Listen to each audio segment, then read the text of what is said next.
Greetings from TV AIBD. Hi, this is Philomena Pragasam, and today I'm speaking to a very distinguished guest. Now, when you listen to his voice, you will automatically know that this is a man who commands attention.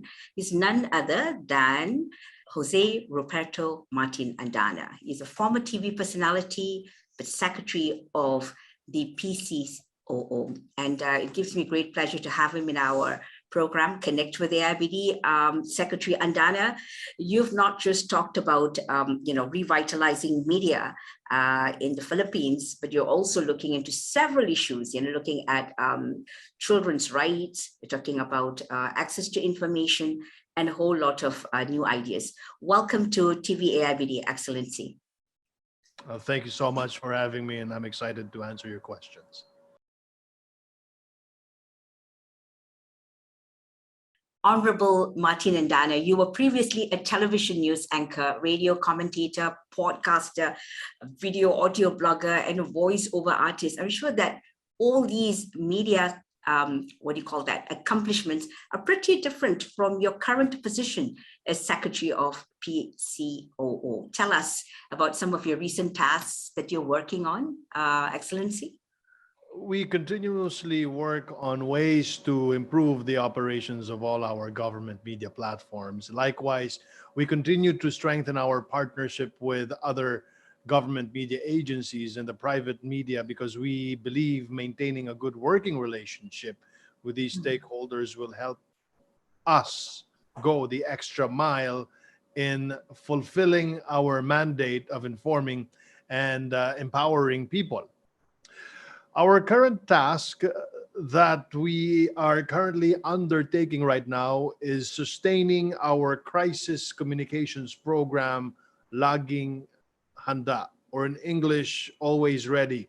We are working around the clock to inform the public with the pressing issues and the responses of the government about these matters. We not only have radio and television programs, we also have webinars, on-the-ground engagements that cover topics, policies, and areas in the country that our people should be aware of. We continue to respect the opinion of our critics because that is how we respect the value of democracy and the ideal of free speech in our country. Although some of their opinions are misleading, we are also free to criticize their criticism. So we address such attacks in a more proactive manner by presenting facts, figures, and allowing the people to see the real narrative and the real efforts that the government is making. Dismissing disinformation or false news is like taking the high road. Instead of counter-attacking aggressive critics, we just present the facts. We just tell the truth. I think that's fantastic, isn't it? Because transparency seems to be the key word in your administration. And of course, this is something which is so vital because I think during the pandemic, Excellency, we are facing a lot of disinformation. I think many governments are grappling with this, and I really applaud you for coming out there in front and telling the truth, giving the right information. Seriously, that is the way ahead. Congratulations, Excellency. Good move. And I just want to ask you about something which is hitting the headlines quite a bit. This third and the final bill reading, raising the age to determine statutory rape from below 12 to 16-year-olds. Now, this is a landmark law. So what is the next priority for children's rights in the Philippines? Following the Senate approval on the raising of the age of consent for sexual engagement among Filipino youth, we laud the legislative branch for upholding, in this instance, the rights and welfare of our Filipino children on such a very sensitive issue. We see this as a proactive response and legislation to prevent instances of unethical and immoral engagements, such as uninformed sexual engagement, rape, and child marriages. Within the executive branch, under the leadership of President Rodrigo Roa Duterte, we have been very vocal in our policies, programs, and actions on ending lawless and criminalities such as against illegal drugs, insurgency, rebellion, to uphold the rights, welfare, and future of our Filipino youth. As a matter of fact, through our anti-illegal drugs operations, we have saved at least 3,900 children from the scourge of illegal drugs. The same goes as well for our anti-insurgency and anti-terrorism efforts by combating the false ideologies put upon our children by certain groups in our society. We will continue intensifying these efforts to provide our Filipino youths a better grasp of their rights, empowered upbringing, and a brighter future.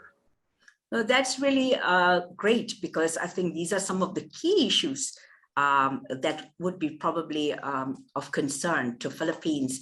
And I also noticed that you seem to be having quite a lot of capacity building for youth, trying to nurture the youth in leadership.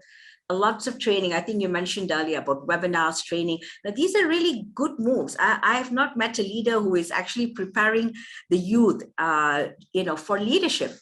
Really, this is applaudable. Why the sudden a need to do this, Excellency? I mean, this is something which is really, really inspiring, if you ask me.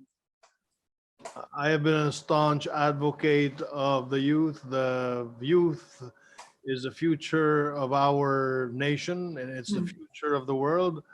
On my daily broadcast from Monday to Saturday, I see to it that I have a youth leader in the program that I can interview, that I can give proper media or broadcast exposure, so that they will also experience being broadcast nationwide. And I have been doing this consistently for the past 2 years. I believe that is my own little contribution to society, being a broadcaster, being behind the microphone, and having the network to be able to promote young leaders. Fantastic. They say that once you're a broadcaster, you're always one. It never leaves you. I'm talking because I'm a broadcaster, I'm a director, but I can't get rid of this, urge to always speak and empower others. So I think this is a fantastic thing. And this is a good move, because if you look at the region, we're talking about the Asia Pacific region.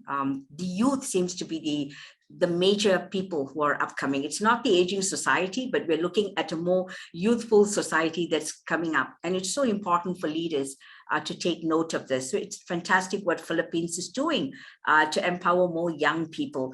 Now, let's look about at the authenticity in the process of disseminating government messages to the citizens. Now, with youth comes social media. You're looking at, especially during this pandemic, the digital connectivity that has taken place, and so much of infodemics that we see today. So how do you combat misinformation and disinformation, malinformation? These are all keywords that seem to haunt every government, and not just Asia Pac, but I think globally. So can you tell us how you're handling this, Excellency? In the Presidential Communications Operations Office, or the PCOO, which I lead, we have certain mechanisms and processes to ensure that all of the government policies, actions, programs, and messages that we disseminate are clear, concise, truthful, and factual. As we utilize and maximize different forms of media, such as through our Laging Handa information and communication campaign, in disseminating these needed information, especially those that are life-saving throughout the COVID-19 pandemic, our stringent mechanism and processes involved as such appointing highly technical and skilled information officers, personnel, and social media managers to ensure that misinterpretation, mistakes, and misinformation are avoided. Keeping an open communication among communicators from top to bottom, from our leaders and spokespersons to those who disseminate these messages to the Filipinos, may it be through social media, traditional and or physical media, further allows us to make sure that these managers or messages are in line and reflective of the actual messages and information the whole government would like to relay to the Filipino public. In combating misinformation and disinformation, we in the PCO continue to undertake information and communications operations through the utilization and maximization of our programs, such as the Laging Handa public briefing, the cabinet report, network briefing news, the virtual news presser, the virtual and media reporting tours, among others. And we also have programs and initiatives directly supporting and intensifying the Duterte administration's goal of countering misinformation and disinformation. And it is through our Dismiss Disinformation campaign and the Youth for Truth that I set up during this administration.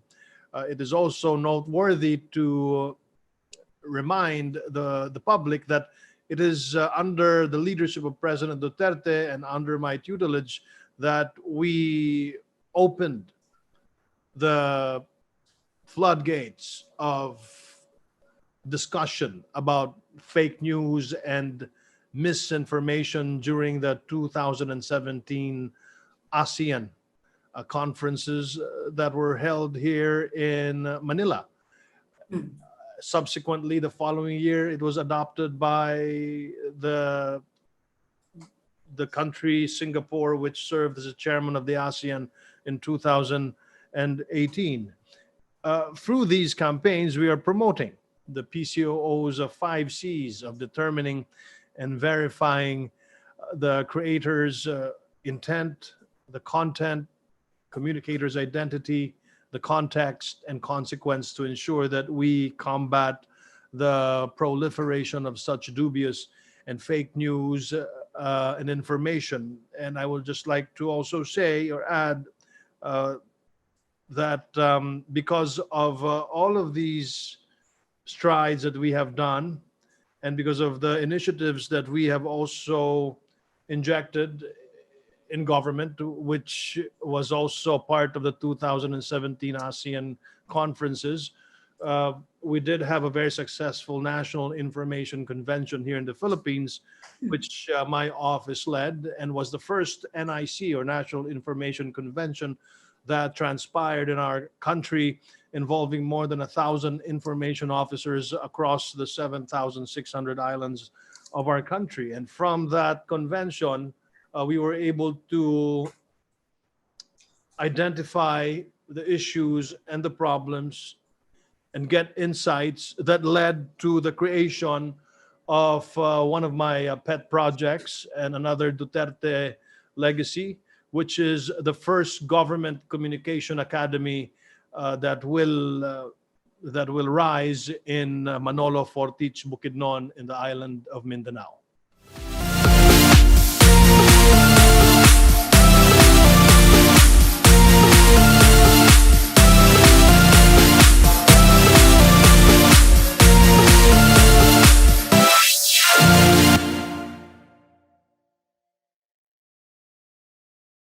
Awesome. And you're talking about not just one particular, you're talking about multiple islands. Everyone knows that Philippines is divided with so many different islands and people with different cultural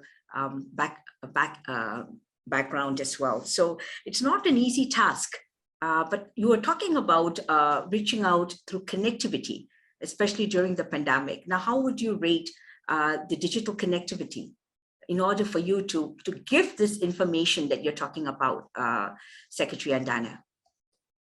It is difficult to reach all of the islands if you do not have technological connectivity, especially if you are locked down in your own community. Okay. But because of our foresight in 2016, where we implemented or institutionalized the national communication policy, thus creating the Laging Handa crisis communication strategy, we ensured that the mistakes of Typhoon Haiyan does not happen again in our country. And I was still in the private media when we experienced the communication haywire during that time. Mm. I made sure that it did not happen, upon also based on my experience when I was in the private media, dealing with the Australian government and having training about crisis communication handling. So we had that national communication policy. We created the national laging handa communication strategy, and by doing that, we had a very clear direction and a very good template to follow, which we practiced from then on, from 2016 all the way to the lockdown. So every typhoon we would have this Mm. the Philippines is a typhoon belt, and we have more than 18 typhoons that come by every year. So we get to practice that crisis communication on a yearly basis, 18, 19, 20 times. It could be more. Sometimes there are earthquakes, sometimes volcanoes erupt. Uh, Thank you, Honorable Secretary. I think it's indeed, you said 18, 18, what do you call that, typhoons or natural disasters that constantly strike Philippines being an archipelago. I think this is something that is bound to happen, but you have put it in a very nice way. That means you're one of the few countries, perhaps in the region, who were ready with an SOP, ready with some risk assessment, ready to face the pandemic, because you already had a plan ahead, your 2016 agenda that you set up, the National Recovery Plan, which actually helped towards COVID-19. Okay, I just want to go to 2030 Agenda Framework by the United Nations and the sectors. You were talking about having a ready plan despite COVID-19. I think the whole world was taken by storm. But people like, countries which are constantly hit by natural disasters already had some plan. And I would say that because I'm working with media, and many, many media organizations were not ready to share. So what I'm asking you is, what are some of the sectors that have been most difficult for you to reach out throughout COVID-19 in the Philippines? The pandemic impacts have affected not only the Philippines, but the whole world. Our global response in achieving the 17 Sustainable Development Goals being promoted by the United Nations has been filled with challenges and difficulties. All sectors have heavily been impacted by COVID-19. However, with our immediate strategic and proactive response in the Philippine government, especially driven by our COVID-19 vaccination program, we continue to fight and recover as a nation. And it is very important for the country, especially right now that we only have 8 months in government before the president ends his term, that we focus the entire nation in the implementation or proper implementation of our recovery program, the recovery roadmap that we have. We have lost so many jobs. We have lost the confidence of so many businessmen. Our health sector is almost in shambles. Our doctors are tired. Our nurses are exhausted. Our students, our children are tired of staying at home. They would want to go out. So these are the problems that we need to fix right now.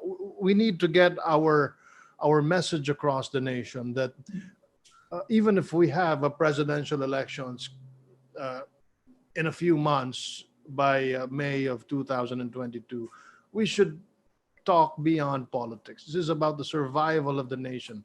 It's about preparing the country for the eventual opening of the world economy. And once that opens, then we must have a strong health sector. We must have our manpower sector, our laborers ready to face the new issues and the new challenges that may come by in 2022.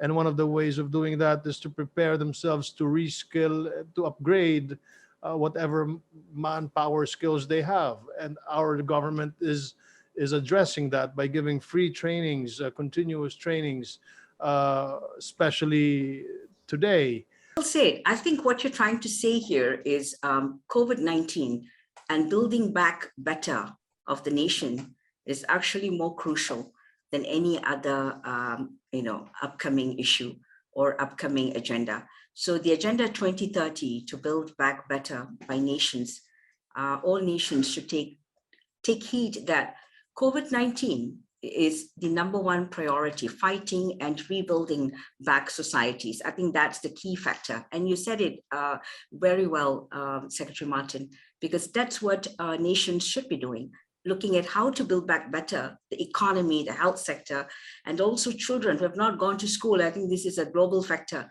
especially in Asia. It's even worse in Southeast Asia. So I'm coming to this question about the implementation and championing of Freedom of Information program, which you gladly undertook. And that is something really exciting for leaders to look into, championing freedom of information. Now, this is something which is really very interesting. And so what, in your opinion, is the best way to combat corruption in public offices?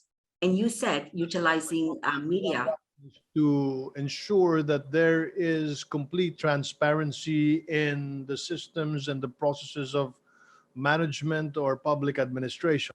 The Freedom of Information or FOI program, which was made effective under Executive Order number 2 series of 2016, is the government's response to the call for transparency and full public disclosure of information.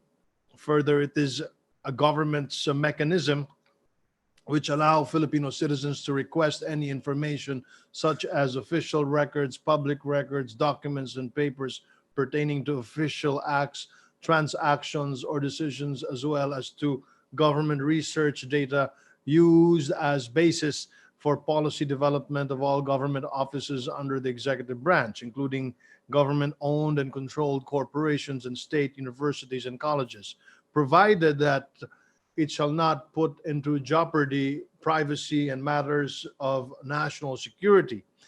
We in the PCOO have been championing and handling the management and administration of the program throughout the implementation of our initiative, and we have received and accomplished more than 70,000 FOI requests that have supported the Filipino public in the formation of supplementation of the research policy recommendation academic journal, as well as in the management of its funds. In the Philippine government, especially within the executive branch, we see the importance of transparency, and through our FOI and other related program for the promotion of accountability in the use of public funds, abolishment of all forms of corruption, red tape, provision of important information for the public about what we are doing, and the expression of the democracy that we continue to uphold and promote. This is in line with other anti-corruption measures that the Duterte administration has been implementing, such as the Anti-Red Tape Act of 2021 and the Ease of Doing Business law, which have seen our global positioning improve from 124 in 2019 to 95th over 190 countries, according to the World Bank's Ease of Doing Business 2021 survey. And as we embrace the digitization of all processes in the age of technology, public services should adapt to the changing environment to ensure that we promote transparency.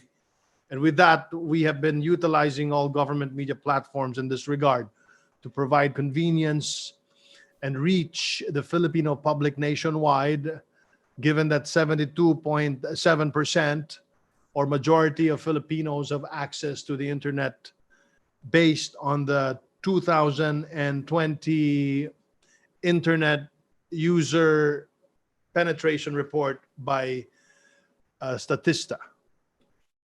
That indeed is a great accomplishment, 72, more than 72% for digital connectivity, which is so important during this pandemic. Secretary Andanar, I want to thank you for this interview. You know, you've really projected some very important initiatives that Philippines has undertaken, the media, what do you call it, the Media Communications Office especially. And this is really inspiring because over and over again, you talked about right to information, children. So I want to thank you for this interview. We were talking to Secretary of the Presidential Communications Operations Office, PCOO, His Excellency, Secretary Martin Andanar. Thank you so much. And we wish you the best in realizing many of your initiatives. Thank you, Secretary. Thank you so much, Philomena, and to the AIBD. I wish to work with you in the future. In my private capacity, we have done everything in the last 6 years, not only improving our communication infrastructure, but also introducing an academy for our information officers and dipping our fingers into policy making, which the past Presidential Communication Operations Office or offices have not been involved in. So we have done everything. We will leave some more or a little bit more for our next PCO officials to do. And of course, we wish them all the best and Godspeed.